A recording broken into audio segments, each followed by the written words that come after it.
Sigurado ako. Nandun talaga ako kagabi. Papunta sana ako sa bayan tapos bigla kong nakita sa di kalayuan ang tatay mo. Pauwi na siya. Balak ko nga sanang batiin at salubungin kapag nagtagpo na kami pero bago ko nagawa yun, bigla na lang may sasakyan na bumangga sa kanya. Buti na lang at nakapagtago ako ng mabilis. Pero ayun nga, sasakyan mismo ni na Madam Sonia ang nakita kong bumangga sa kanya. Pagkatapos nila siyang banggain, binalikan pa at sinagasaan ang katawan niya. Wala nang dapat pang patunayan. Alam kong kayo may gawa nito kay tatay. Kung inaakala niyong nagtagumpay kayo sa mga plano niyo dahil pinatay niyo ang punong abala namin, nagkakamali kayo. Baka nakakalimutan niyo lahat kami rito nagkakaisa. Isa lang ang paninindigan namin. Bilang anak ng punong abala, isang balita ko lamang sa mga kababayan ko. Pare-pareho nila kayong itataboy rito. Wala kayong lugar dito. Huwag na kayong bumalik dito kahit kailan. At kapag nakita pa ulit kitang tumapak dito sa bakuran namin, magdedemanda na ako. Taon 2016. Visayas. Maagang bumabagtas patungo sa bayan ang karamihan sa mga residente ng isang sitio. Bitbit nila ang kanilang mga paninda, sakay ng tricycle o nakatangan sa mga bisikleta upang maghanap buhay. Isa sa kanila si Liza, isang dalagang masigasig sa kanyang munting negosyo. Nagtitinda ng hamburger, footlong at iba pang street food na kilalang patok sa kanilang lugar. Sa hanay ng mga nagtitinda, siya ang pinakadinadayo. Hindi lang dahil sa sariwang sangkap o malinis na paghahanda, kundi sa kakaibang sarap ng kanyang mga paninda. Kaya naman hindi nauubos ang pila sa kanyang pwesto at palagi siyang nakakauwi ng may malaking kita, kasama ang masasarap na ulam para sa kanyang ama. Uy, Lisa! Hala, Owen, ang aga mo ngayon na. Hindi pa nga ako tapos magbukas ng pwesto. Wala pa ako naluluto. Ganun talaga. Kesa mamaya pa ako pumunta. Mas matagal nang hihintayin ko sa pila. Grabe ka. Pero seryoso ha? Ngayon lang ulit tayo nagkita. Isang buwan na ba yung huling punta mo rito? Kasi lagi namang mahaba ang pila dito . Ilang beses na akong sumubok pumila pero hindi ko talaga matiis. Alam mo namang madali akong mainip. Saka sobrang init din. Hindi ko na kaya yung nakatayo sa gitna ng araw ng matagal. Kaya naisip ko, puntahan ka na lang na maaga. Para pagbukas mo, ako ang unang customer mo. Nako, pasensya na. Alam mo, hindi ko rin inaasahan na papatok to negosyo na naisip namin ni tatay . Hindi ko akalaing magugustuhan nila yung mga luto ko. Di ayos yan. At least may pinagkakaabalahan ka. Hindi tulad dito sa amin. Karamihan, puro tambay lang. Nagsisiga-sigaan sa kalsada pero wala namang silbi. Kaya ikaw lang talaga yung tinuturing kong kaibigan . Ayokong makisama sa mga taong walang patutunguhan sa buhay. Grabe ka naman. Pero salamat ha. Ikaw ba, anong pinagkakaabalahan mo ngayon? Ako? Nag-aaral pa rin pero nagsa-sideline din kahit papano. May mga nagpapagawa ng website at nagpapaayos ng computer. Kaya yun munang pinagkakakitaan ko. Hindi naman kalakihan ang kita pero kahit papano may sarili na akong baon. Aba, mabuti yan. Hindi mo na kailangang humingi sa magulang mo. Ituloy mo lang yan. Ngayon pa lang sigurado akong malayo mararating mo. Pagka-graduate mo, siguradong mas gagaling ka pa dyan. Siyempre, inspired ako sa iyo . Ginagaya lang naman kita. Gusto ko rin habang bata pa ako, may sarili na akong diskarte. Sa panahon ngayon, mahirap nang umasa lang sa diploma . Kailangan marunong kang dumiskarte. At sa'yo ko natutunan yun. Naks, salamat naman. Pagka-graduate mo, anong plano mo? Siyempre, Maynila na. Doon ako maghahanap ng trabaho. Wala namang matinong oportunidad dito . Talaga? Alam mo, parang ganun din ang gusto ko balang araw. Sa tingin ko, mas madami pang customer ko kung ililipat ko sa Maynila tong negosyo ko. Baka nga mapalawak ko pa't makapagpatayo pa ako ng sariling pwesto. Yan talagang gusto ko para sa amin ni tatay. Kapag stable na yung kita, makukumbinsi ko na siyang sumama na lang sa akin sa negosyo at hindi na kailangan maghanap pa ng ibang trabaho. Ikaw pa, siguradong magagawa mo yan. Ang galing mo kaya. Pero, asan na ba si tatay mo ngayon? Ayun, nasa malayong lugar. Hindi ko alam kung saan mismo pero kagabi pa siya umalis eh. May sideline ulit sa construction. Tinutulungan pa rin ba siya ni Mayor? Oo naman. Siya lagi nagbibigay ng mga sideline kay tatay. Siya rin yung nagbigay ng puhunan para makapagsimula ako ng negosyo. Kung hindi dahil kay Mayor Tolentino, wala akong matitinda rito ngayon. Buti pa kayo may matinong mayor. Sa amin, puro kurakot. Ang daming pinatay yung building pero wala namang natatapos. Tapos ngayon, yung bagong tatakbo, kamag-anak niya rin. Nakakasawa na. Sino pa ba yung ibang tumatakbo? Meron pa namang iba, pero sa nakikita ko, malabo silang manalo. Kaya parang tinatamad na akong bumoto eh. Wala rin naman magbabago. Sa inyo ba, may mga bago bang kandidato? Parang halos lahat bago. Hindi ko mga kilala. Pero sana kung sino man ang manalo, ipagpatuloy niya yung nasimula ni Mayor Tolentino. Ngayon lang ulit kami nakaranas ng ginhawa eh. Sayang naman kung masisira lang. Pagkabukas pa lang ng pwesto ni Liza, agad nang dumami ang mga tao sa pila. Hindi nagtagal, abala na siya sa pagluluto at pagseserbisyo. Walang patid ang pagdating ng mga gutom na customer. Lumilipas ang maghapon na hindi siya nakakapagpahinga. Sunod-sunod ang order at sa bawat lumalabas na pagkain mula sa kanyang lutuan, mas lalo pang humahaba ang pila. Pagsapit ng 8:00 ng gabi, saka pa lamang tuluyang nauubos ang tao sa kanyang pwesto. Kasabay nito, ubos na rin ang lahat ng kanyang paninda. Napabuntong hininga siya habang nagsisimulang magligpit. Ramdam ang pagod pero masaya sa naging benta ng araw na yon. Sa gitna ng kanyang pag-ayos, bigla siyang napatigil nang mayroong lumapit sa kanya. Kumusta ang negosyo? Eto, sold out na naman. Bakit bumalik ka?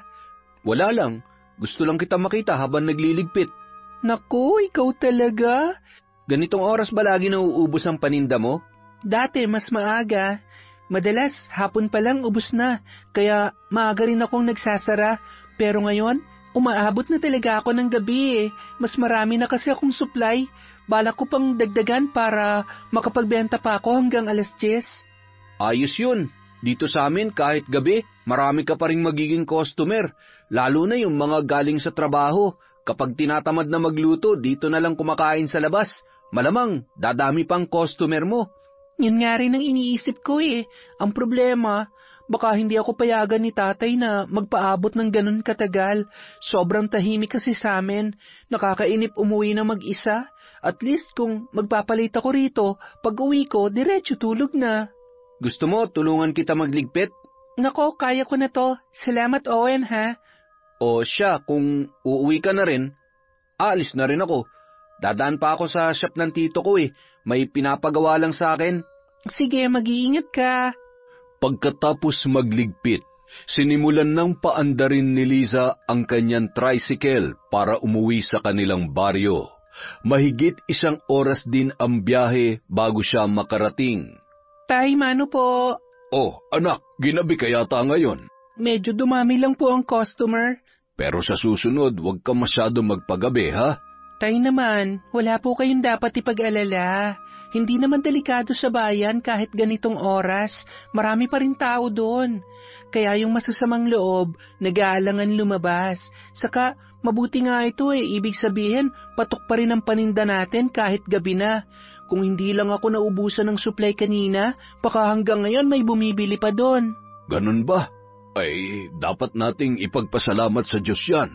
Lagi ka magdasal tuwing gagabihin ka, ha? Siyempre naman po. Nga pala, tay, ito pong ulam mo. Wow, kalderetang manok, adobong sitaw. Paborito ko yan, ha? Ang dami mo namang iniuwi, anak. 2 lang naman tayong kakain. Ayos lang yan, tay. Tara na, gutom na ako eh. Gusto kong magpakabusog. Salamat anak ha. Pasensya ka na. Ngayon lang ako nakauwi. Wala pa akong pasalubong sa'yo. Hindi pa kasi tapos yung ginagawa namin sa trabaho. Saka, hindi ko pa sahod eh. Nako, Tay, wag nyo nang isipin yon. Hindi nyo kailangan gawin yon. Ako na po ang magpapakain sa inyo. Hindi tulad ng iba na sa magulang pa humihingi ng pagkain.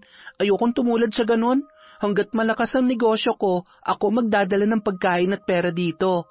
Kung pwede nga lang, gusto ko na kayong patigilin sa trabaho eh. Tulungan nyo na lang ako sa bayan. Naiintindihan naman kita, anak. Pero alam mo naman ng tatay mo, ayokong tumigil sa pagkayod. Pakiramdam ko kasi pag huminto ako, para na rin akong tumanda ng tuluyan. Kahit senior na ako, marami pa akong gustong gawin. Mas gusto ko pa rin yung may sariling trabaho at nakakagala.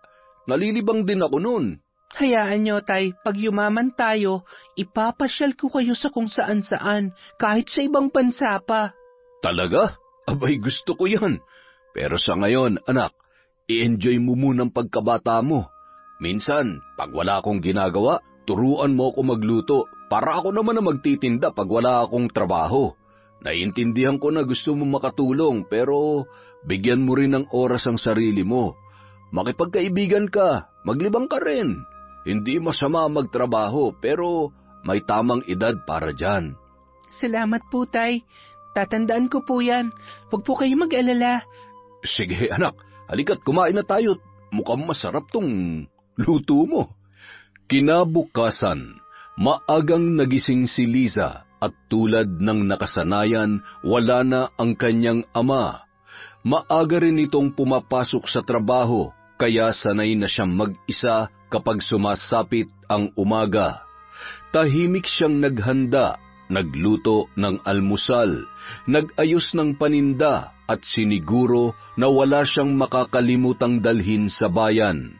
Masayahing bata si Liza. Pero ngayon, may ibang dahilan kung bakit siya masayang lumabas ng bahay. Hindi lang siya excited na magtinda. Excited din siya na makita si Owen. Si Owen lang kasi ang nagparamdam sa kanya na hindi siya nag-iisa. Sa lahat ng mga nakilala niya, ito lang ang may kapareho niyang pananaw sa buhay. Hindi ito tulad ng ibang kabataan na inuuna ang paglilibang. Pareho silang mas piniling magbanat ng buto kesa umasa sa magulang. At para kay Liza, may kung anong kaginhawahan sa pagkakaroon ng isang taong nakakaintindi sa kanya.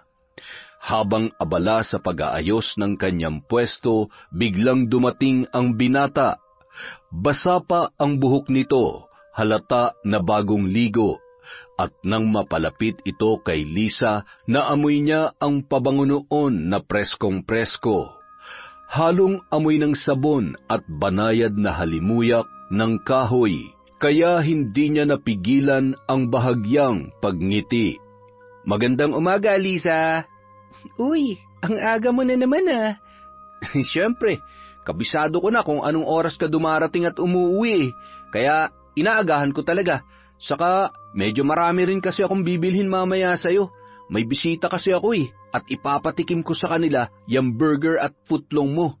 Habang abala sa pag-aayos ng mga sangkap, napalingon si Liza sa mga batang nagtatakbuhan at nagsisigawan sa kalsada. Puro pawis at dumi ang mga yon, pero halata ang kasiyahan sa kanilang mga muka. Isa sa kanila ang halos mabuwal sa sobrang bilis ng pagtakbo, habang ang iba naman ay nagtatawanan at walang pakialam sa mundo. Dahil sa nakita, biglang sumimangot si Liza. Hay nako, nandidiri talaga ako kapag nakakakita ko ng mga batang naglalaro. Sinasayang lang nilang mga oras nila. Kung tumutulong na lang sana sila sa mga magulang nila, may ambag sana sila sa mundo. Hindi yung puro laro lang na ganyan. Tapos pagdating sa bahay, magtatanong ng, Ma, anong ulam? Ay, ayoko talagang kinakaibigan yung mga ganyang bata. Higit sa lahat, ayaw na ayaw ko sa kahit anong laro. Napatawa na lamang si Owen sa sinabing yon ni Liza. Umiling ito habang nakapamulsa at tiningnan ang mga bata ng nakangiti. Para sa akin, wala namang masama sa paglalaro nila. Tulad natin, mga bata pa lang din ang mga yan. Normal lang yun. Sa edad nating to, hindi pa naman talaga dapat tayo nagtatrabaho eh. Tsaka, iba-iba ang pamilyang kinalalakihan ng bawat bata. Kaya hindi rin natin sila pwedeng husgahan kaagad. Basta para sa akin, ayos lang sa mga bata maglaro. Huwag lang silang pasaway sa mga magulang nila. Walang problema dun. Hay nako, basta ako, hindi pwede sa akin yan. Kung ako lang ang magulang nila, hindi ko sila paglalaruin. Pagtatrabahuin ko na agad para matuto na sa murang edad. Hindi yung ganyan, nakakasikip lang sila dito sa kalsada. Napailing na lamang si Owen. Halatang aliw na aliw sa pagiging seryoso ni Liza sa kanilang pinag-uusapan. Okay lang yan, ano ka ba? Hayaan mo na lang sila. Bilisan mo na dyan ang pagluluto para makapagbukas ka na at nang makapila na ako. Hay nako, sandali nga lang, malapit na rin to. Samantala, nang mga sandaling yun ay may dumating na pulang sasakyan sa naturang sitio. Agad na bumaba si Sonia Aguilar. Huminga siya ng malalim. Tila ninanamnam ang hangin na hindi niya naramdaman sa matagal na panahon. Ngunit imbis na magmuni-muni, mas lumutang ang kanyang kasakiman. Hindi para sa alaala, kundi para sa mga oportunidad na nakikita niya sa paligid. Sumunod namang bumaba ang iba pa niyang mga kasamahan, kabilang ang kanyang anak na si Donald, na agad na nagtakip ng ilong at tila hindi komportable sa paligid. Grabe! Tingnan mo anak ko, totoo nga ang sinasabi nila. Bukod sa masaganang bunga ng mga pananim rito, malawak din ang buong kalupaan. Ngayon pa lang ay hindi ko na mabilang kung ilan ang pwede kong maipatayo rito. Mami, sigurado ba talaga kayo na dito kayo sa lugar na to tatakbo bilang mayor? Wala naman tayo masyadong kakilala rito eh. Tingin nyo ba mananalo kayo rito? Alam mo ang balita ko, halos lahat ng mga residente dito ay hindi nakapag-aral. Makaluma kasi ang culture ng mga tao rito. Bukod sa sinauna nilang pananamit, nasa panahon pa rin ng kalesa ang mga mindset nila. Ganyan ang mga taong mas madaling utuin kesa sa mga nakakasalamuha natin sa Maynila. Maniwala ka anak, kayang-kaya kong manalo rito. Bakit naman kasi mayor pa? Dapat dumiretso na kayo sa Senado, Mami. Sayang naman ang popularidad nyo kung dito lang kayo tatakbo. Hindi ka rin may boboto ng ibang supporters mo na hindi taga rito sa bayan na to. Anak, dito ako lumaki at nandito halos lahat ng kamag-anak natin. Matagal lang ako nagsilbi sa Maynila pero dito talaga ang hometown ko. Di hamak na mas malaki ang chance kong manalo dito. Maniwala ka, magiging maganda ang kinabukasan ng pamilya natin dito. Sige, Mami, ikaw ang bahala. Pwede na ba akong bumalik sa kotse? Ang init dito eh. Ano mainit? Kita mo nga ang lakas-lakas ng hangin, oh. At ang bango-bango pa. Hindi ako sanay sa sariwang hangin ng ganitong klaseng lugar, Mami. Mas gusto kong hangin sa aircon. Punta na ako sa kotse. Ikaw ang bahala. Basta ako dito ko itatayo ang mga dream projects ko. Ngayong nandito na ako. Akin na ang lupang ito. Akin na! Kinabukasan, muling nagbalik ang mga Aguilar sa naturang baryo. Ang una nilang kinausap ay ang punong abala sa nasabing lugar. Walang iba kundi si Mando. Kasama nito ang kanyang nag-iisang anak at kanang kamay na si Liza. Bilang bahagi ng kanilang tradisyon, sa halip na magmano ay lumuhod sina Liza at Mando sa harap ng mga Aguilar. Ipinagdikit ang mga palad sa kayumuko sa mga ito ng 5 segundo. Isang matipid na yuko naman ang itinugon ng mayamang pamilya bago tumayo ang mag-ama, na nibago tuloy ang babaeng kakandidata. Hindi nito alam na ganoon pala ang pagbati ng mga residente rito sa mga dayuhan. Magandang umaga. Kayo po ba si Tatang Mando? Ay, opo. Heto nga po palang anak kong si Liza. Magandang araw po sa inyo. Ikinagagalak ko po kayong makilala. Wow ha? Manonosebleed yata ako sa lalim ng Tagalog nila. Pero sige, pagbibigyan ko na. Ay, siya nga pala. Ikinagagalak ko rin po kayong makilala, Tatang Mando at Liza. Ako nga pala si Sonia Aguilar, ang tumatakbong mayor dito sa inyong bayan. Ito naman ang anak kong si Donald Aguilar. Tumatakbo siyang senador. Nandito pala kami para maglibot-libot dito sa lugar nyo at malaman ang inyong pamumuhay rito. Kandidato po pala kayo. Nako, maligayang pagdating po dito sa aming sityo. Gusto niyo po ba ng makakain? Ay, hindi na po. Baka masira pa ang tiyan ko. Ay, ano po yun? Ay, ang ibig kong sabihin, busog pa po kami. Nandito lamang talaga kami para makapanayam kayo at para ibahagi na rin ang aming mga paunang plataforma para dito sa inyong lugar. Ay, wala pong problema. Gusto niyo po bang tumuloy sa loob?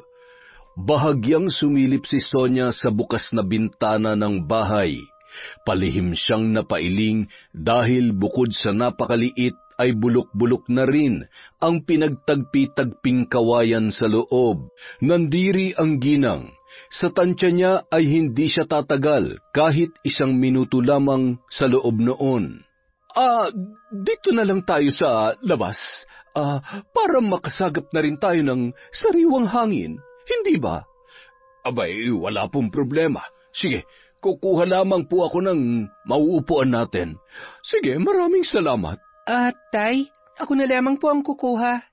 Nang mailatag na ang mga upuan sa labas, nagsimula na ang panayam ng mga Aguilar sa punong abala. Nagtagal ng mahigit 1 oras ang kanilang pag-uusap. Halos lahat ay tungkol sa mga achievements ng pamilya Aguilar sa mundo ng politika. Tila ipinakikilala nila ang kanilang sarili para magpa-impress sa mahirap na komunidad ni Lisa at Mang Mando.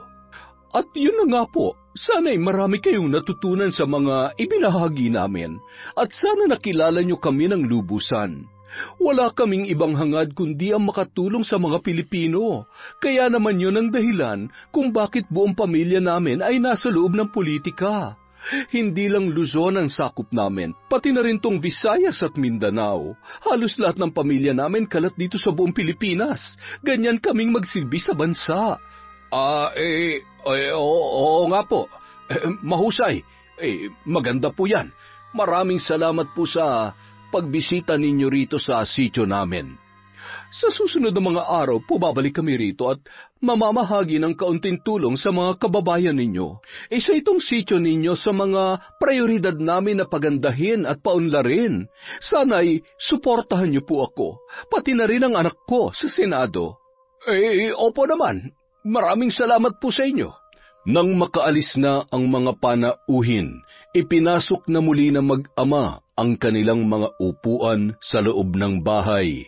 Tay, iboboto niyo po ba yung babae na yon bilang mayor dito?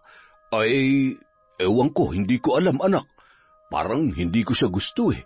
May pakiramdam kasi ako sa kanya kanina na parang may itinatagong yabang yung pamilya na yon. Hindi naman ganoong magsalita si Mayor Tolentino, hindi ba? Oo nga po napakalayo niya kay Mayor. Sayang, mukhang wala yatang matinong kandidato na tumatakbo ngayon dito sa atin. Basta, wag mo na lang silang masyadong isipin. Bata ka pa, wala ka pa sa tamang edad para bumoto. Ang isipin mo lang muna ay ang sarili mo, ang negosyo mo. Ako naman munang bahala sa kanila. Kikilalanin ko muna silang mabuti. Kinabukasan, muling nagbalik ang pamilya Aguilar sa sityo. Mas enggrande na ang dating ng mga yun. Sa gitna ng isang munting entablado, ipinalabas nila ang isang video presentation kung saan ipinagmamalaki ang magiging proyekto nila. Mga modernong gusali, malalawak na subdivision at isang bagong bayan na para daw maging high class at dayuhin ng mga turista. Habang pinapanood ng mga residente ang video, namigay naman si Sonia Aguilar ng bigas at pagkain. Walang patid ang kanyang matamis na ngiti. Subalit hindi ito isang simpleng pagbibigay. May nakapaligid sa kanya na kumukuha ng video para tiyakin na makikita ang lahat ng kanyang ginagawang kabutihan. Hindi ito papayag na walang kamera sa bawat anggulo ng kanyang pamimigay. Inabot ng hapon ang programang yun, at habang nagliligpit na ang kanilang team, tahimik na nag-usap sina Sonia at Donald sa isang tabi. Mami, nakita mo ba yung balita? Kumakalat na yung isang video mo sa Tagbilaran noon. Naalala mo yung speech mo, mga 5 taon na nakakalipas? Yung sinabi mo na kapag hindi ka binoto ng mga tao, hindi mo itutuloy yung pagbibigay ng lupa sa kanila. Ito na nga bang sinasabi ko eh. Masyado ka kasing nagpapakakampante. Kita mo, kumilos na mga kalaban. Ginagamit nila yun para siraan tayo. Ano ngayon? Bakit ba kasi iniintindi mo pa ang mga yan? For your information, hindi ako affected dyan. Saka hindi rin yan makakasira sa pagtakbo ko rito. Maniwala ka sa akin. Wala naman marunong gumamit ng social media rito. Tapos yung mga karatig na lugar nila, mukhang hindi na rin updated sa mga issues na yan. Saka may kinuha na rin akong mga tao para i-handle ang mga yan online. Wala kang dapat alalahanin, anak. Akong bahala dito. Mananalo ko.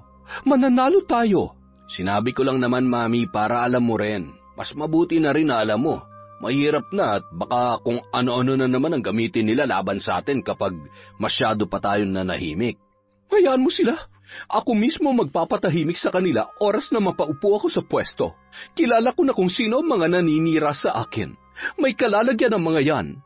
Ang hindi nila alam, hindi kalayuan may isang pares ng mga mata na lihim na nagmamasid. Nakadukwang sa likod ng isang puno si Liza. Nanlalamig ang mga kamay at tila pinipigil ang sariling huminga ng malakas. Narinig niya ang lahat ng pinag-usapan ng mag-ina. Tay, may kailangan po kayo malaman. Oh, ano ba yon, anak? Ay teka, ako na dyan sa mga pinggan. Kuha ka na lang ng tubig natin. Sige po, pero heto tay, hindi kayo maniniwala sa narinig ko kanina. Ano ba kasi yun?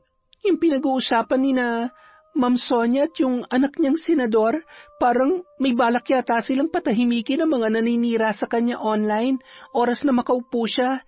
Parang may masama silang binabalak dito sa atin, tay. Sigurado ka? Sinabi nila yon?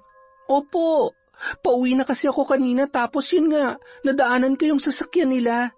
Buti na lang, hindi ako nakita. Ay nako, sinasabi ko na nga ba, na merong tinatagong bahuyang Sonia na yan eh. Noon pa man, hindi na magandang pakiramdam ko dyan.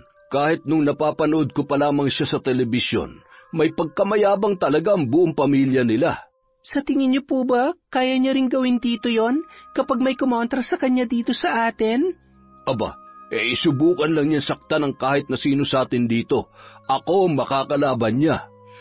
Nung mga sumunod na araw, muling abala si Liza sa kanyang pwesto sa bayan. Kasama pa rin niya si Owen at kasalukuyan niyang kakwentuhan habang wala pang masyadong customer. Ngayon lang sila nakapag-usap ng tuloy-tuloy dahil sa dami ng bumibili kanina.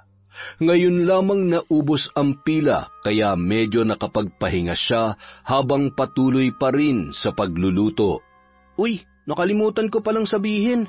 Nabalitaan mo ba yung nangyari sa kapatid ni Senador Vasquez? Sino yon? Wala akong masyadong alam dyan. Alam mo namang walang TV at internet sa amin eh. Si Senator Vasquez kasi, siya lang ang isa sa matitinong senador ngayon. Tapos yung kapatid niyang si Junjun Vasquez na tumatakbo mayor, pinatay raw kagabi. Natagpuan na lang daw na wala nang buhay sa loob ng kotse niya. Tapos may mga tama raw ng baril yung bintana niya. Mukhang pinatay ng kalaban niya sa politika. Wala nga alam makapagsabi kung sino. Talaga? Grabe, uso pa rin pala mga ganyang patayan sa eleksyon. Ano nga palang balita dun sa sinabi mo?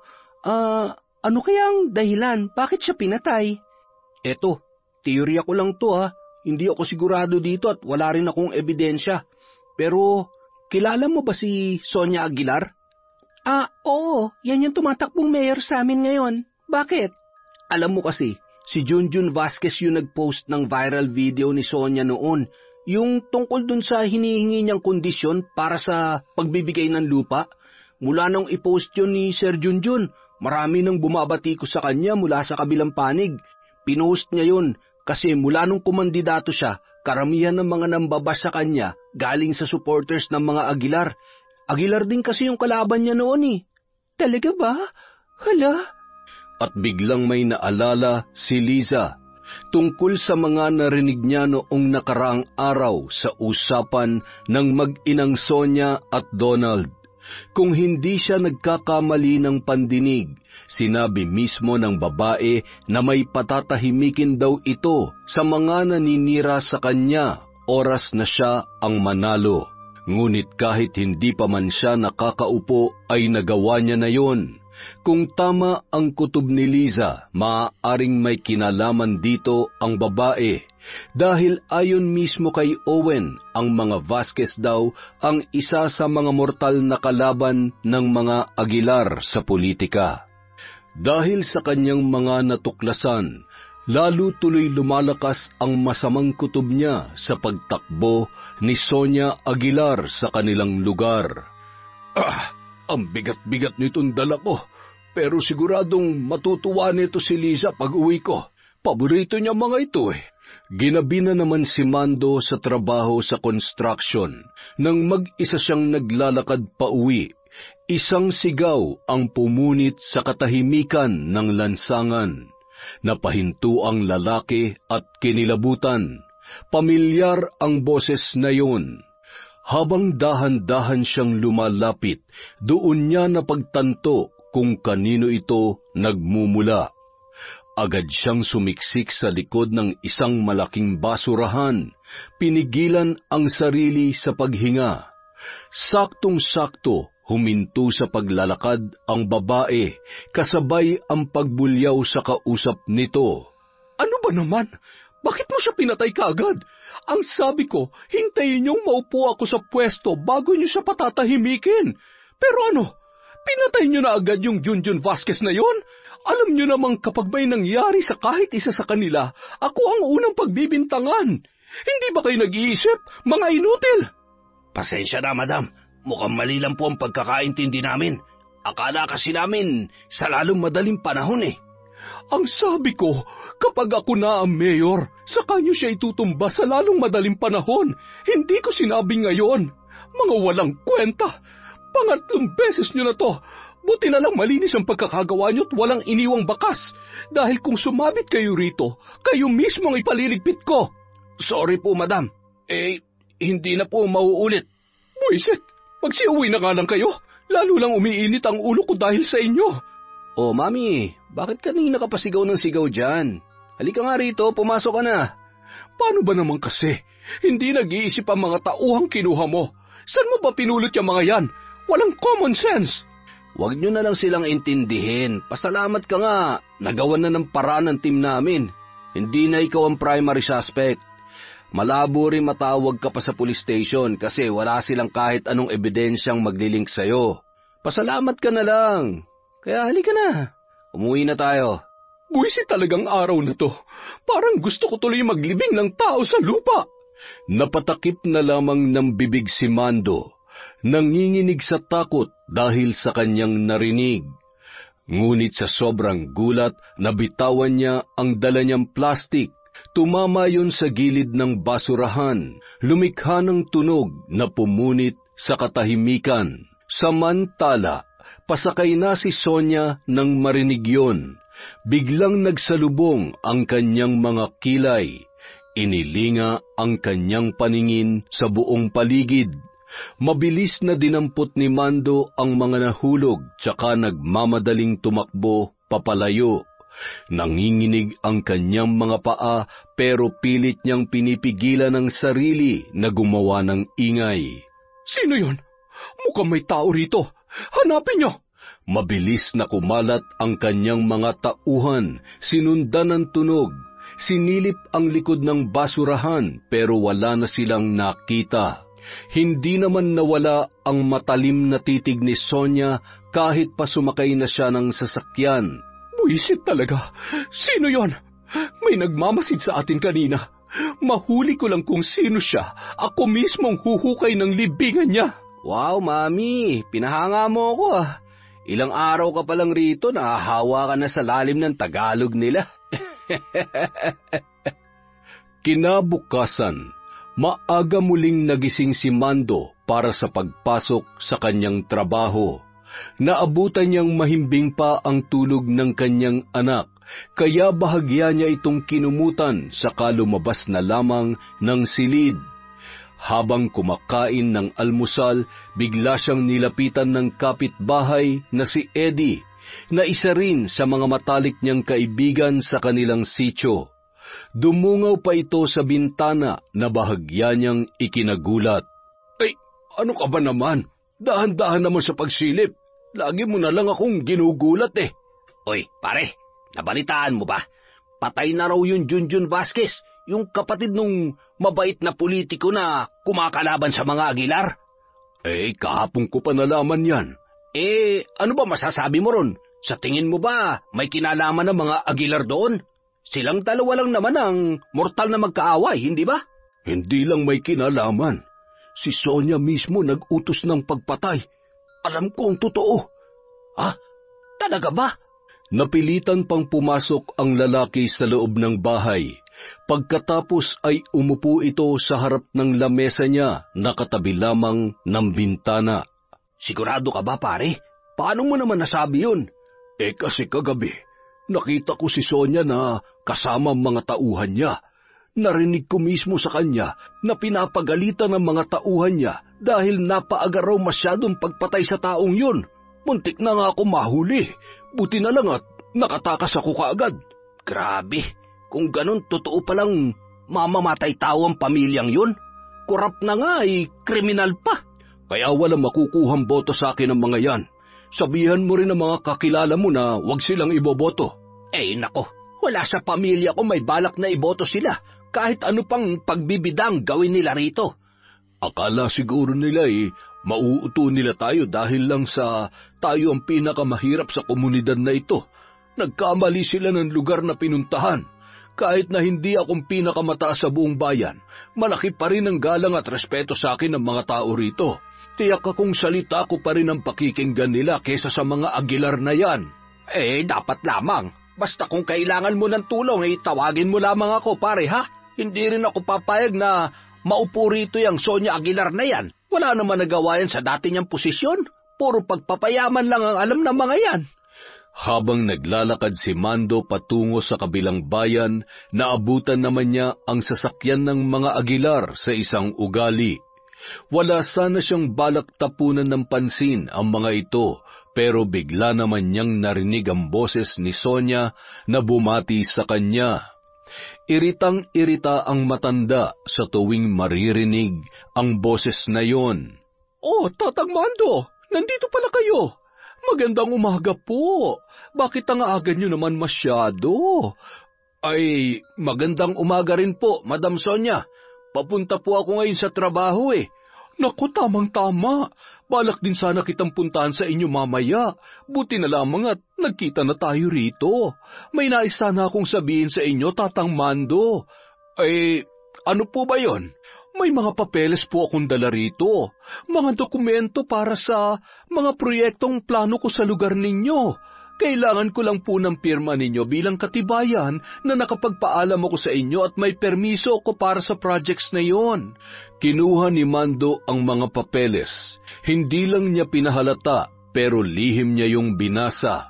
Sinuri niya ng mabuti ang bawat nakasulat sa papel. Doon niya nalaman na hindi yun tungkol sa katibayan o permiso, kundi isang kasunduan na kapag pinirmahan niya ay pwedeng mapunta sa mga Aguilar ang pag-aari sa kanilang lupa. Ang mas masaklap pa, nakipagsabwatan ito sa barangay pati na rin sa ilang mga opisyal doon para maisulong ang proyektong yon. Pirma na lamang ni Mang Mando bilang pinuno ng kanilang komunidad ang kailangan para maging balido na ang naturang dokumento. Pasensya na po, Madam. Hindi ko po kayang pirmahan ang papeles na ito. Ano po? Bakit po? Hindi niyo po ba nababasa? Hindi niyo ba alam basahin? Gusto niyo po ba ako na magbasa para sa inyo? Permission paper lang po ito para may katibayan kami na alam niyo ang proposal namin para sa project sa lugar ninyo. Pasensya na, madam, pero didiretsuhin na kita. Naiintindihan ko kung ano nakasulat sa dokumentong yan. Huwag mo sanang palabasin na hindi ako marunong magsulat o magbasa. Kahit hindi nakapag-aral ang karamihan sa mga residente namin, hindi naman kami bobo at tanga para mapaikot lamang ng ganito. Alam ko na kapag pinirmahan ko ito bilang punong abala ng sitio, mapapasa inyo ang lupa na pag-aari namin. Maaangkin nyo ang tanging bagay na iniwan sa amin ng mga ninuno namin, na pilit naming ipinaglaban at pinrotektahan sa loob na mahabang panahon. Pasensya na po. Pero wala po kaming balak ibigay ang kahit katiting ng aming lupa. At hindi rin po kami interesado sa mga proyektong itatayo nyo roon. Pinangangalagaan po namin ang kalikasan sa aming lugar at hindi kami papayag na putulin ang mga puno roon at sirain ang malinis naming ilog at sapa para lang sa mga subdivision at building na ipapatayo ninyo. Hindi ko po kayang pirmahan ito, Madam Sonia. Humihingi po ako ng paumanhin at sana'y maunawaan niyo po ako. Sana rin, irespeto niyo ang aking desisyon bilang punong abala. Pero, nagkakamali po kayo. Wala naman po masama sa papel na ito, Tatang Mando. Hindi naman namin aagawin ang lupa niyo sa inyo. Tutulungan lang naming umangat ang mga buhay ninyo at mapaganda ang inyong lugar. Pasensya na po, madam. Pero maghanap na lamang po kayo ng ibang lolokohin. Gaya po ng aking sinabi, hindi kami interesado sa kung anumang proyektong itatayo ninyo.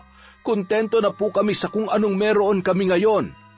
Pero, hindi po pwede yan. Nakahanda ng lahat ng kailangan para sa project na yan. Hindi na pwede yung ginagawa niyo ron ngayon. Kailangan niyo magbago. Bago na ang panahon ngayon, kailangan niyo makisabay. Wala pong magbabago sa desisyon naming lahat. Maraming salamat po, madam, at pasensya na kayo. Hindi na hinintay pa ni Mando na makapagsalita ang babae. Tinalikuran niya na yun kaagad at hindi niya na rin namalayan ang pagtalim ng paningin nito sa kanya. Kung ganon, marunong ka palang bumasa at magsulat, ha? Sige, kung hindi kita makukuha sa ganitong paraan, gagamit ako ng tradisyonal na paraan para makuha ang gusto ko sa inyo. Walang kaalam-alam si Mando na may kakilalang mambabarang si Sonia sa isang lugar sa Siquijor. Balak niyang lapitan ang taong yun para magpatulong sa bagong plano na nabubuo sa kanyang isipan. Iba na ang proyektong kanyang gagawin at sisimulan niya na ito sa lalong madaling panahon. Sa tindi ng kanyang iniisip, ewan na lamang niya kung hindi niya pa makuha ang loob ng mga tao sa sitio. At kapag lahat na ng mga ito ang nagsalita, siguradong wala nang magagawa kahit pa ang punong abala. Isang gabi, habang naglalakad pauwi si Mando, na muling bitbit ang biniling pasalubong para sa kanyang anak, sasabihin niya na rin dito na baka simula bukas ay hindi na siya makakauwi gabi-gabi dahil kakailanganin na nilang manatili sa trabaho. Sa kalagitnaan ng kanyang paglalakad, isang rumaragasang sasakyan ang umagaw sa kanyang paningin. Bago pa siya makagawa ng aksyon, nabangga na siya ng kotse at tumilapon na papalayo. Sa lakas ng pagbunggo noon, napunta kung saan-saan ang mga dala niyang pasalubong, habang siya naman ay bumagok ang ulo at mabilis na nagkalat ang dugo sa lupa. Nagmamadaling umalis ang sasakyan. Sa halip na siya ay tulungan, ginulungan pa siya nito sa huling pagkakataon na lalong nagpalasog ng kanyang mga buto. Samantala, sa di kalayuan ay may isang matang nagmamasid. Kinabukasan, isang masaklap na balita ang sumalubong kay Lisa. Halos gumuho ang kanyang mundo nang makita ang bangkay ng kanyang ama. Lasog-lasog ang katawan nito, duguan ang ulo at halos hindi na makilala ang muka. Mabilis na bumuhos ang luha ng dalaga. Dahan-dahan siyang lumapit sa katawan ng kanyang ama. Pagkuway niyakap niya yon habang nanginginig sa labis na emosyon ang kanyang mga kamay. Halos hindi maipinta ang kanyang muka dahil sa labis na paghagulgol. Pati ang ilang mga taong naroroon ay napaiyak na rin habang pinagmamasdan ang dalaga. Nang araw ding yun, nagbalik ang mga Aguilar sa kanilang lugar. Nang mabalitaan ng mga tao ang nangyari sa kanyang ama, siya agad ang unang pinuntahan ng mga ito. Nakikiramay kami sa nangyari. Hindi talaga kami makapaniwala. Huwag ka mag-alala. Sasagutin namin lahat ng pangangailangan ng burol niya hanggang sa mailibing siya. Bibigyan natin siya ng maayos at marangal na libing. Malaki ang paghanga at respeto namin sa iyong ama bilang punong abala ng inyong lugar. Maraming salamat po. Pero gusto ko po sana mahuli kung sino ang bumangga sa tatay ko. Yun na mahirap, anak. Dahil walang CCTV dito sa lugar ninyo o kahit mga tanod man lang na nagro-ronda sa gabi, walang nakakita sa nangyari. Hindi nga natin malaman kung aksidente lang ba ang pagkakabangga sa kanya o sinadya talaga. Yun nga rin ang dahilan kaya gusto kong makatulong dito. Kapag ako na ang naupo bilang mayor, palalakasin ko rin ang seguridad sa buong lugar na ito para hindi na muling maulit ang pangyayaring ito. Hindi po ako naniniwalang aksidente lang ang pagkakabangga kay tatay. Base po kasi sa itsura ng katawan niya, parang hindi lang siya isang beses na binangga. Dati na rin po ako nakakita ng taong nabangga ng sasakyan, pero hindi naman po ganong kalala ang tinamo nila. Tsaka hindi rin naman sila namatay. Yung iba nga sa kanila nakatayo pa, kaya nakakasiguro po ako na sinadya talaga ang pagbangga kay tatay. Hindi siya mamamatay ng ganon kung simpleng pagkakabangga lang ang nangyari sa kanya. Huwag ka mag-alala, Iha. Kami nang bahala sa tatay mo. Paiimbestigahan ko ang nangyari at sisiguraduhin nating makakamit ng tatay mo ang hustisya kung sakaling tama nga ang hinala mo na sinadya ang pagbangga sa kanya.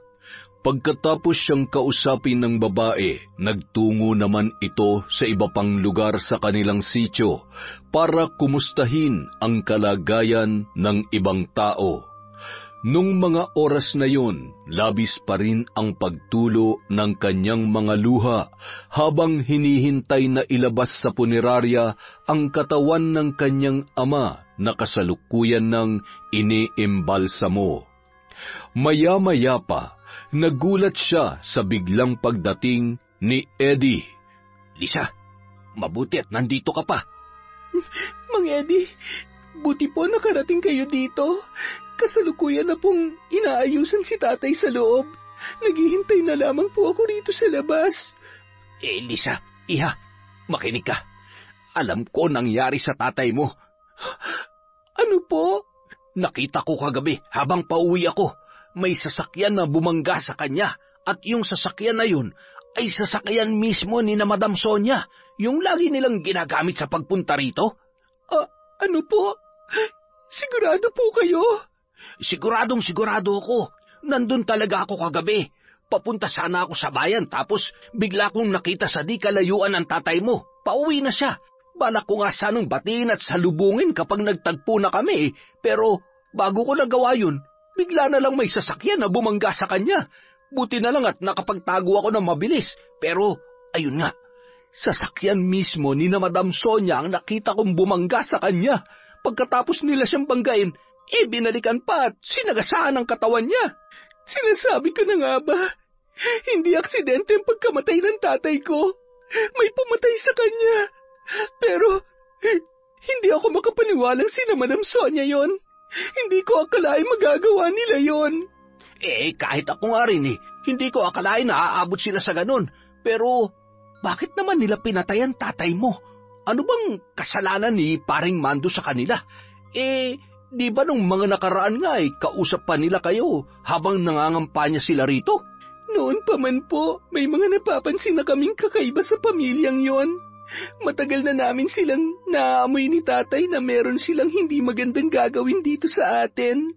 Siguro, baka nagkita uli sila ni tatay habang wala ako at doon na sila kinumpronta ni tatay. Hindi nga malabong mangyari yun. Pero kung ganun nga parang sobrang sama naman yata ng mga Aguilar na yan para gawin nila yun sa tatay mo. Hindi lang sila basta masama. Mga demonyo sila. Hindi niya na napigilan pang humagulhol. Napayakap na lang siya kay Mang Eddie at pilit namang pinakakalma ng matanda ang kanyang loob. Kinabukasan, maraming dumalo sa burol ni Mando. Nasa harapan pa rin ng kabaong si Lisa at panay ang iyak, habang si Eddie naman ay nasa tabi lamang at nakabantay sa bata. Maya-maya pa, tila may nagbago sa ingay sa paligid, parang may bagong panauhin na dumating. Nakuha nito ang atensyon ng lahat ng tao. Pati si Liza, na kasalukuyang iniiyakan ang ama sa harap ng kabaong, ay napalingon din sa pinagmumulan ng ingay. Laking gulat niya nang masilayan ang mga Aguilar. May bitbit pang malaking bulaklak ang isang lalaki na kasama ni Sonia. Lumapit ang mga ito sa kanya at nagtangkang hawakan ang kanyang kamay. Nakikiramay kami, Iha. Hindi! Nagulat ang mga tao sa narinig at nagbulungan. Lisa, bakit parang galit ka? Kayo may kasalanan kung bakit nangyari to sa tatay ko. Kayo ang pumatay sa kanya. Ano bang sinasabi mo, Liza? Hindi kita maintindihan, anak. Huwag niyo ako matawag-tawag na anak. Huwag na kayo magpanggap. Kayo ang bumangga kay tatay, di ba? Dahil alam niyong tutol siya sa kung ano man na pinaplano niyo rito, kaya pinatay niyo siya. Gaya ng ginawa niyo sa iba niyo pang kaaway, mga kriminal. Hindi dapat kayo nauupo sa pwesto. Mas masahol pa kayo sa mga demonyo. Dahan-dahan ka sa pananalita mo, bata. Huwag mo kaming sigawan dito. Huminahon ka lang. Alam kong masakit na nangyari sa tatay mo, kaya naiintindihan ko kung wala ka sa kondisyon ngayon. Pero huwag ka naman masyadong magpalamon sa galit. Gaya ng sinabi ko sa iyo, tutulungan ka namin sa investigasyon sa kaso ng tatay mo para mapatunayan kung may pumatay ba talaga sa kanya. O baka naman isang aksidente lang na hindi naman natin maiiwasan sa mundong ito. Wala nang dapat pang patunayan. Alam kong kayo may gawa nito kay tatay. Kung inaakala niyong nagtagumpay kayo sa mga plano niyo dahil pinatay niyo ang punong abala namin, nagkakamali kayo. Baka nakakalimutan niyo lahat kami rito nagkakaisa. Isa lang ang paninindigan namin. Bilang anak ng punong abala, isang balita ko lamang sa mga kababayan ko, pare-pareho nila kayong itataboy rito. Wala kayong lugar dito. Huwag na kayong bumalik dito kahit kailan. At kapag nakita pa ulit kitang tumapak dito sa lugar namin, magdedemanda na ako. Hindi na nakapagsalita pa ang mga Aguilar. Napayuko na lamang sila at sabay-sabay na lumabas ng punerarya. Bakas sa kanilang mga anyo ang pagkapahiya, lalo't marami ring nakarinig at nakakita sa buong paligid.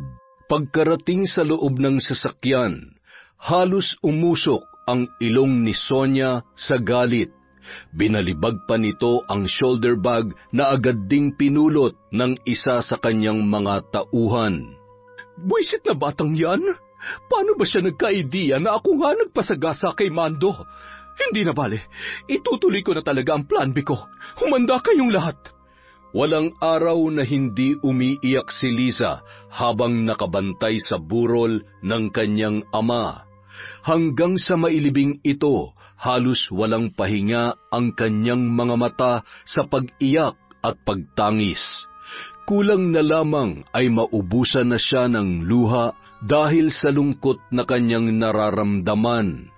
Kasalukuyan siyang nakatunganga sa isang tabi. Tila wala sa sarili nang bigla siyang makarinig ng mga katok sa pinto. Inabot ng ilang minuto bago niya naisipang tumayo at pagbuksan yon. Bahagyang namilog ang kanyang mga mata nang masilayan si Sonia Aguilar.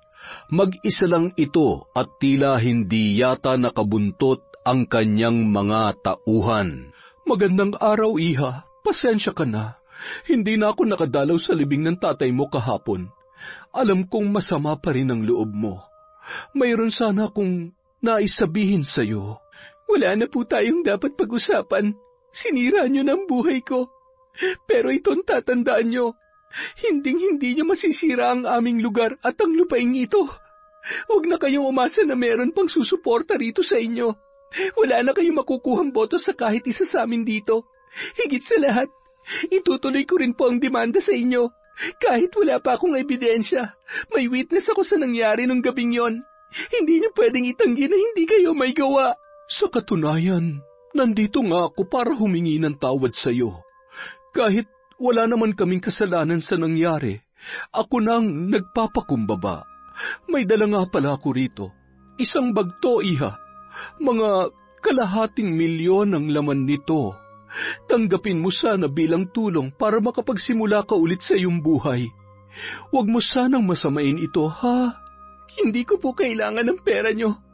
Hindi niyo ako masisilaw sa kahit anong salapi o yaman na meron kayo. Hindi na magbabagong isip ko. Itutuloy ko ang demanda sa inyo at hindi rin po ako titigil hanggat hindi ko napapatunayan na kayo ang nasa likod na nangyari sa tatay ko. Iha, huwag na sana nating gawing komplikado ang sitwasyon. Kahit ano pang ibato mong bintang sa amin, wala kang magagawa.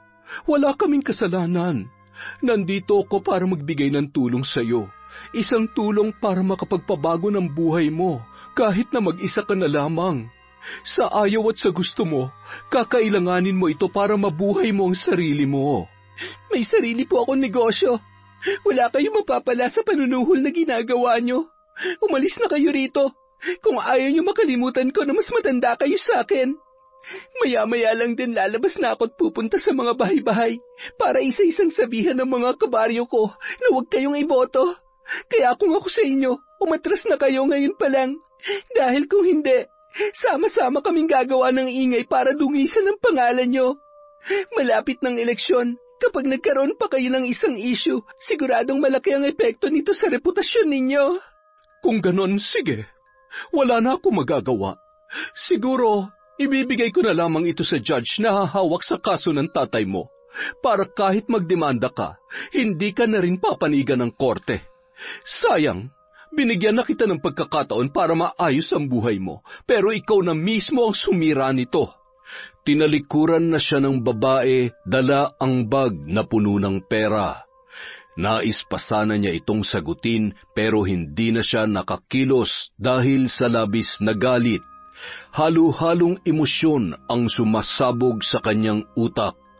Hindi niya napigilan ang pagsarado ng mga kamao dala ng sobrang galit. Nang sumunod na araw, handa na si Liza na simulan ang kanyang plano laban sa mga Aguilar.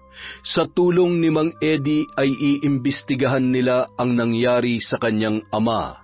Hahanap sila ng mga ebidensya na pwedeng magdiin kay Sonia.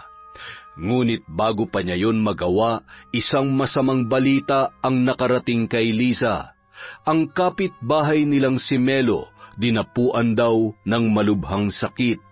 Bigla na lamang nagkaroon ng malalalim na sugat ang buong katawan nito, kasabay ng pagdapo ng isang mataas na lagnat. Sinilip niya ang kalagayan ni Melo, halos masuka siya sa naging itsura ng lalaki. Nangitim ang mga kuko at labi nito, halos mabakbak na rin ang balat. Nabulok na pati ang ngipin habang naglalabas naman ng napakasangsang na amoy ang buo ng katawan.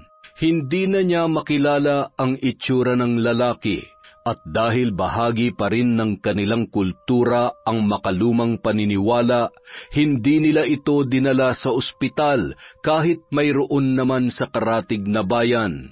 Bagkus ay pinainom lamang nila ito ng mga halamang gamot at inusalan ng isang dasal na eksklusibo lamang sa kanilang sityo.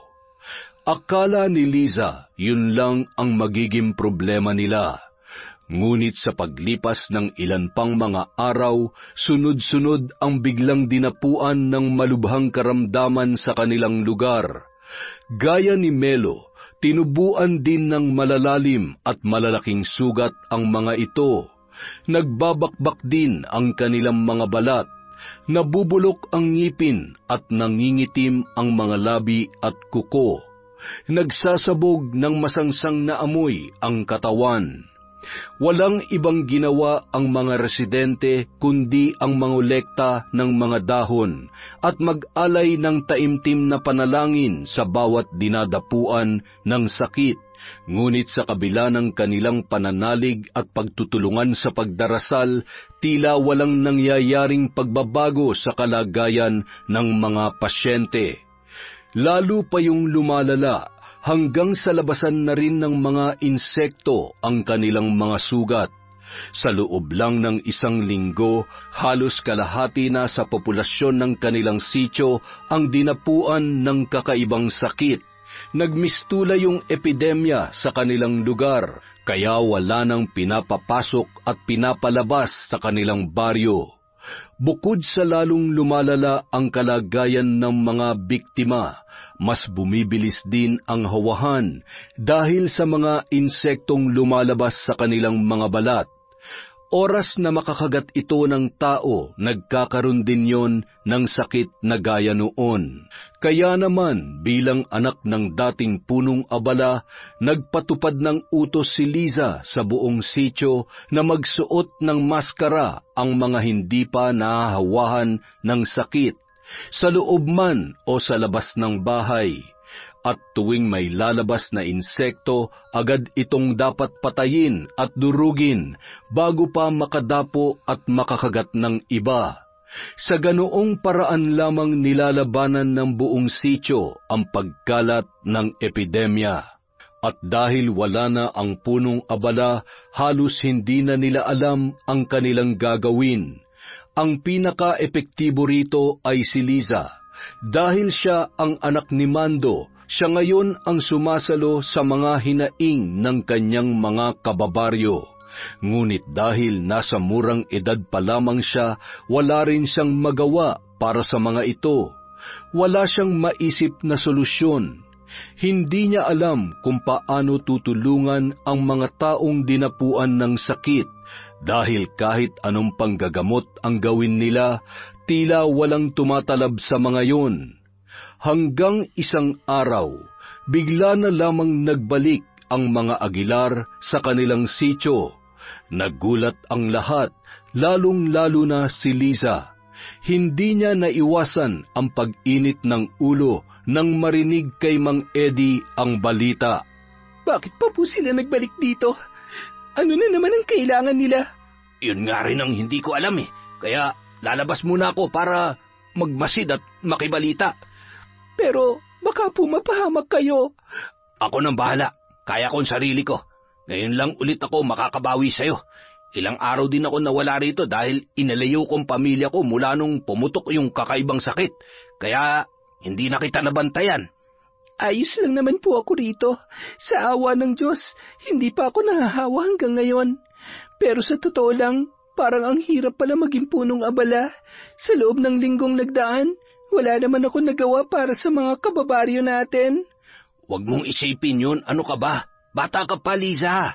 Hindi mo pa trabahong ganitong bagay. Kaya nga ako nandito para tulungan at gabayan ka. Pero hindi mo ba sisilipin kung anong ginagawa ng mga Aguilar sa labas? Kita ko kasi kanina parang naglilibot-libot sila sa mga kabahayan. Wala na po akong balak harapin sila kahit kailan. At kung kumatok man sila rito, sabihin niyo wala ako. Papatayin ko na rin muna mga ilaw at isasara ang mga bintana para hindi na nilalapitan tong bahay namin. Pagkaraan ng ilang araw, isang panibagong balita ang kumalat sa buong sityo. Marami na raw sa mga residente ang gumaling. Bagamat may iba pa ring kasalukuyang pinahihirapan ng sakit na yon, mas marami naman daw ang bilang ng mga gumaling at nanumbalik na ang kanilang sigla. Naisip ni Liza, Mukhang ngayon palang umiepekto ang mga dasal na kanilang ginagawa at umaasa siya na magtuloy-tuloy na yon. Ngunit makalipas ang ilang oras, may kumatok sa kanyang pintuan. Sa kanyang pagbukas, laking gulat niya nang makita na yun ay walang iba kundi si Sonia. Iha, magandang araw. Kumusta ka na? Nandito nga pala kami para... Hindi ba't may usapan na tayo? Na ayoko na makikita na pupunta kayo dito. Pero hindi mo alam kung gaano kalaking tulong ang nagawa namin sa mga kababaryo mo. Kami ang naghahatid ng lunas dito. Ang mga lunas na dinala namin ang dahilan kaya marami na sa kanila ngayon ang gumagaling. Kaya lang kita pinuntahan dito para ihatid ang balitang ito. Para mabawasan na rin ang bigat sa iyong kalooban. Ano po bang ibig niyong sabihin?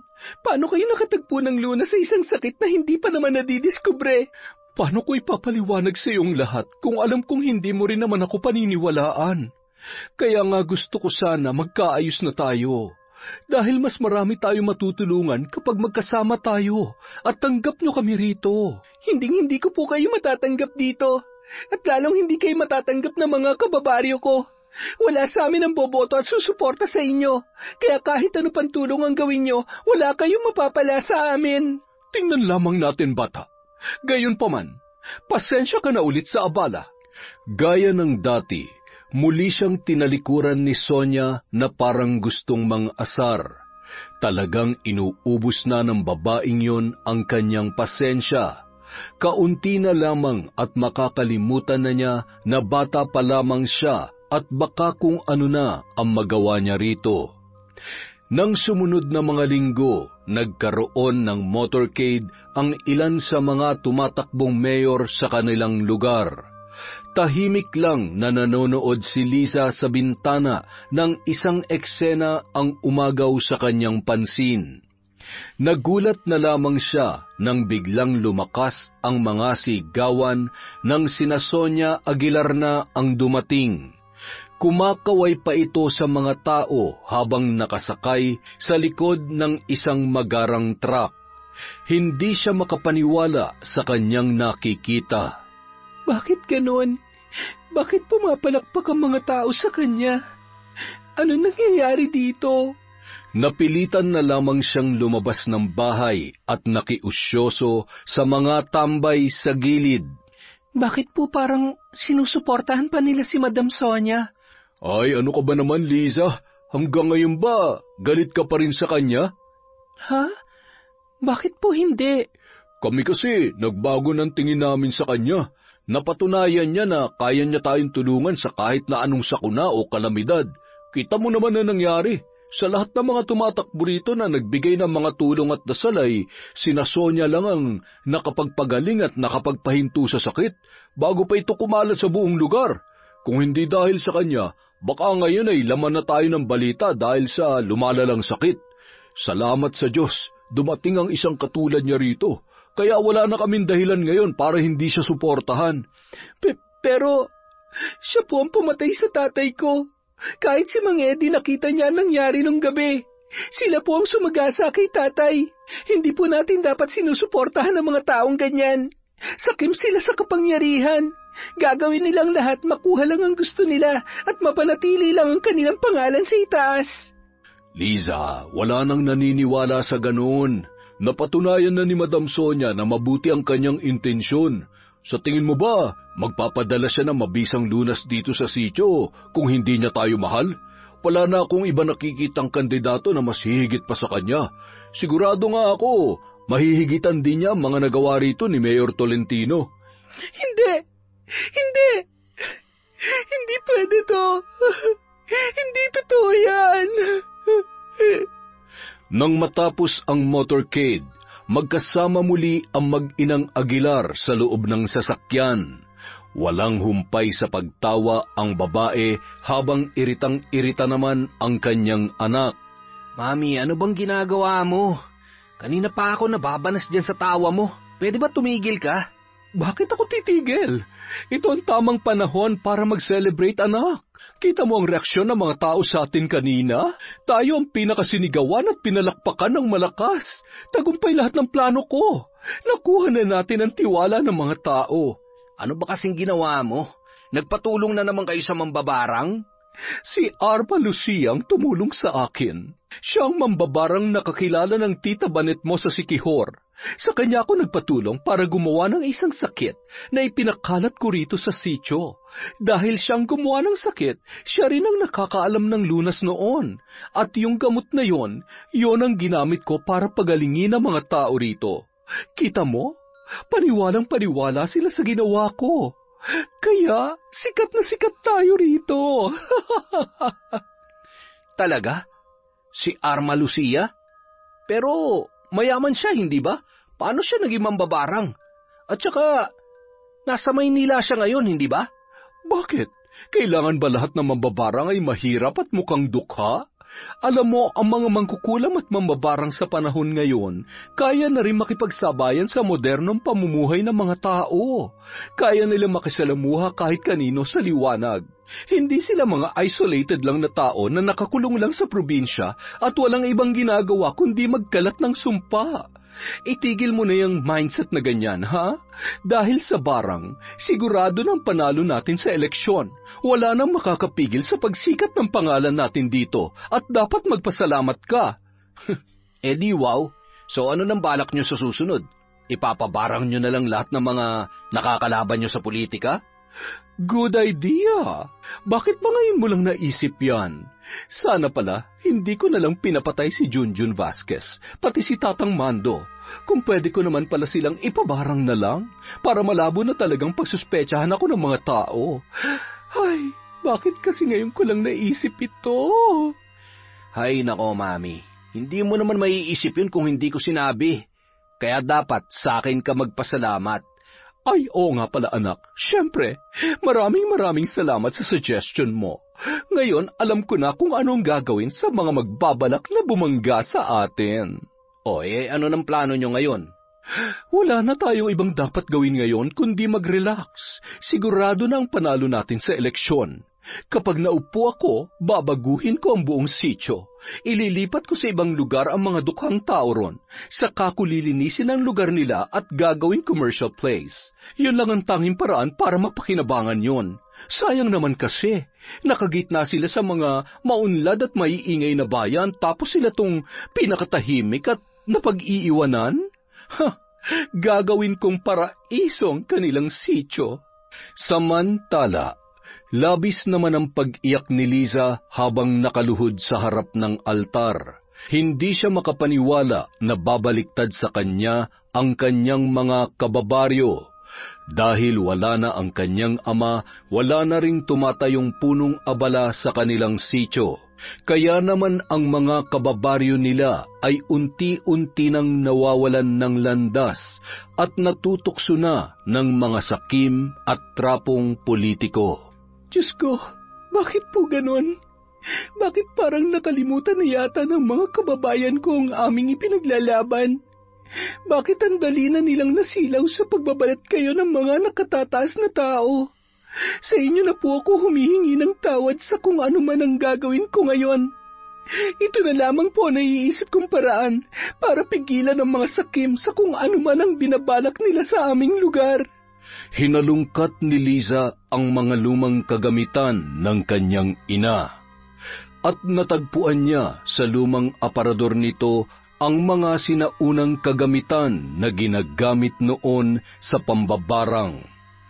Ayaw niya sanang gawin yun, pero ito na lamang ang nakikita niyang paraan para pigilan ang pagpasok ng isang mapanganib na tao sa kanilang lugar. Malinaw na sa kanya ang lahat. Nakasisiguro siya na si Sonia Aguilar din ang may pakana ng kumalat na sakit sa kanilang baryo. Imposibleng makahanap agad ito ng lunas ng ganoon kabilis sa isang hindi pa kilalang sakit. Kaya malakas ang kanyang kutob na plano itong lahat ng babae para makuha ang tiwala ng kanyang mga kababaryo. Hindi siya papayag na patuloy pang maghahari-harian ang pamilyang yon.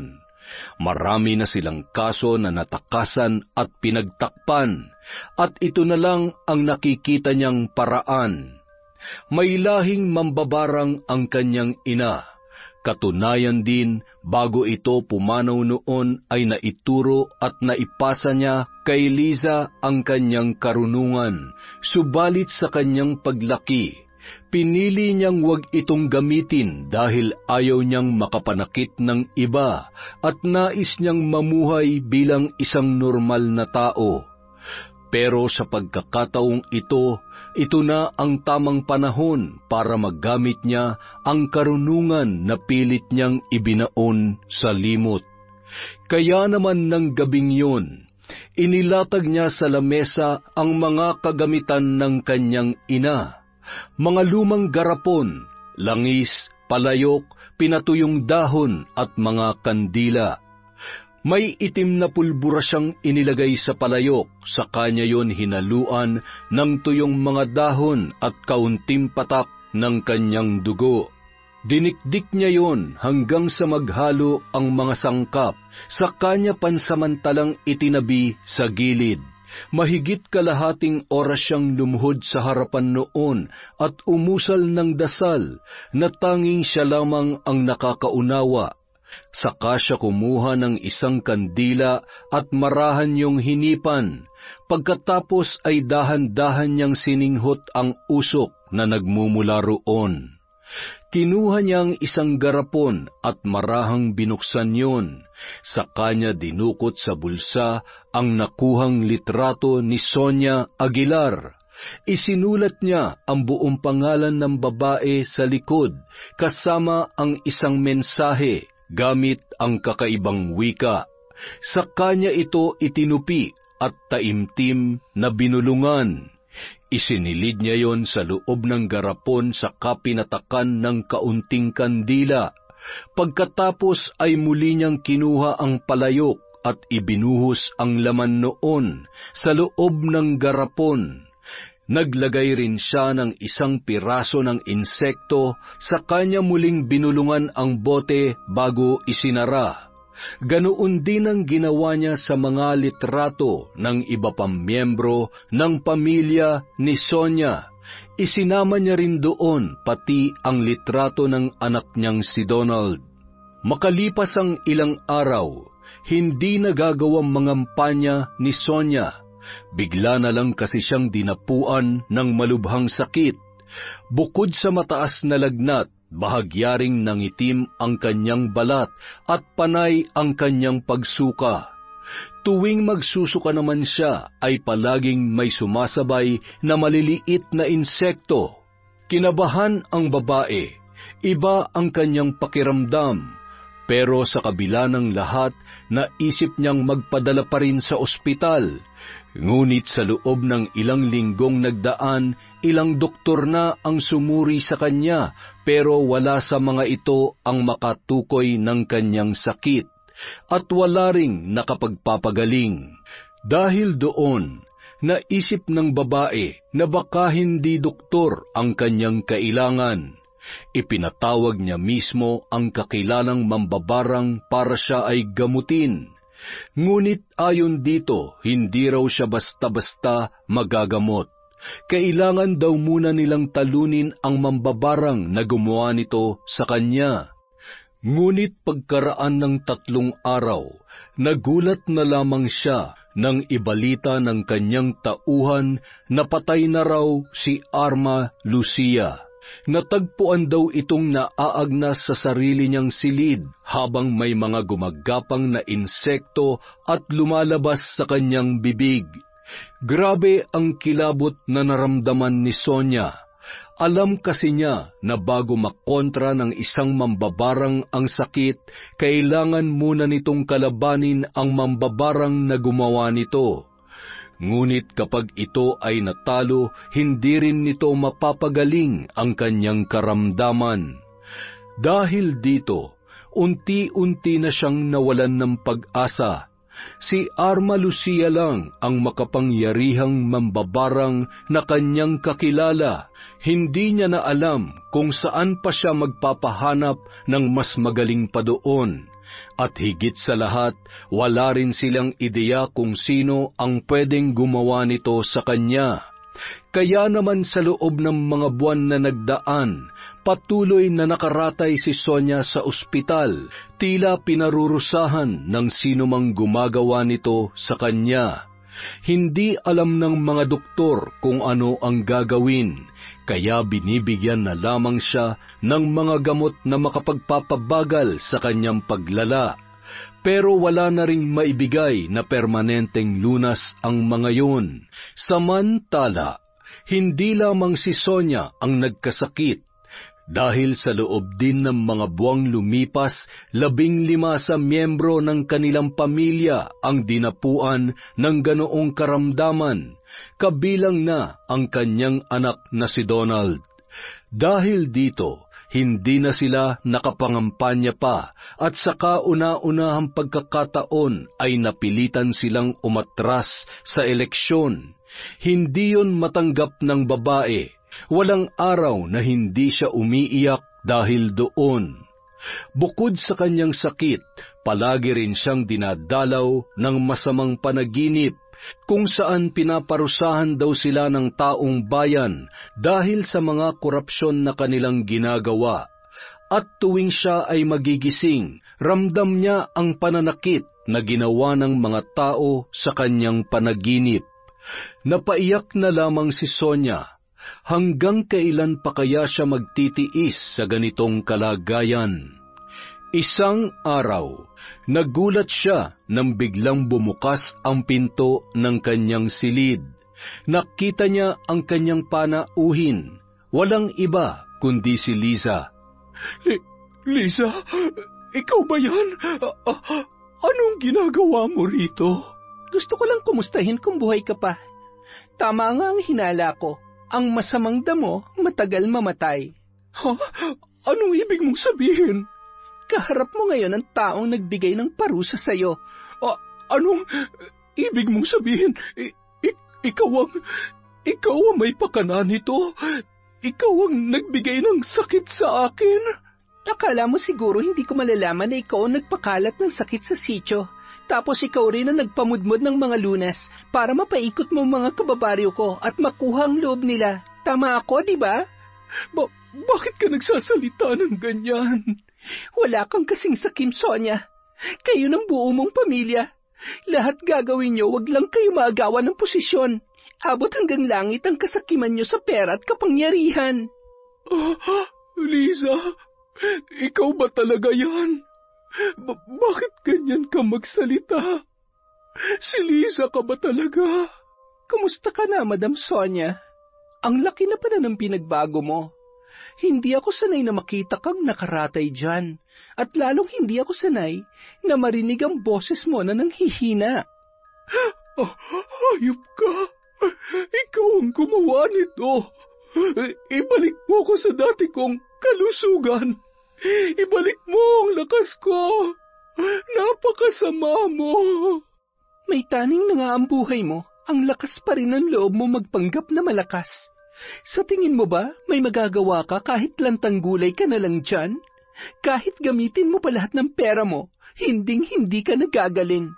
Ako lang ang pwedeng magpagaling sa'yo. Tandaan mo yan. Pakiusap. Tama na. Ayoko na. Tama na. Hindi ko na kaya to. Hindi ko na kaya. Kung inaakala mong kayo ng pinakamakapangyarihan dito sa bansa dahil lang sa pangalan at impluensya nyo, nagkakamali kayo. Masyado nang mataas ang lipad nyo. Kailangan nyo nang bumaba sa lupa. Ano bang gusto mong gawin ko para mapatawad mo na ako? Kanina parang gusto mo pa akong laitin. Ngayon nagmamakaawa ka na? Diretsuhin mo na lamang ako. Ano bang kailangan mo para matigil na ito? Ang kailangan ko ay hustisya para sa ginawa mo sa tatay ko at sa buong sityo namin. Makukuha ko lang yon kung mamamatay ka rin. Hindi. Parang awa mo na, Lisa. Patawarin mo na ako. Bigyan mo pa ako ng pangalawang pagkakataon para magbago. Ipinapangako ko magbabago na talaga ako. Gagawin ko na ang tama. Ayoko pang mamatay. Alam kong mabuti kang bata, Liza. Hindi mo kayang pumatay. Pakiusap, parang awa mo na. Hindi mapigilang mapaiyak ni Liza. Sa labis na emosyon, hindi na niya nagawang sagutin pa ang babae. Tinalikuran niya na ito at lumabas na lamang ng ospital. Tama nga ang sinasabi noon na hindi naman talaga niya kayang pumatay. Nadala lamang siya ng kanyang emosyon. Ngayon ay nagsisisi na si Liza kung bakit pa siya gumawa ng kasalanan sa kanilang Diyos para lamang makapaghiganti. Ilang linggo rin niyang pinag-isipan ang bagay na yon.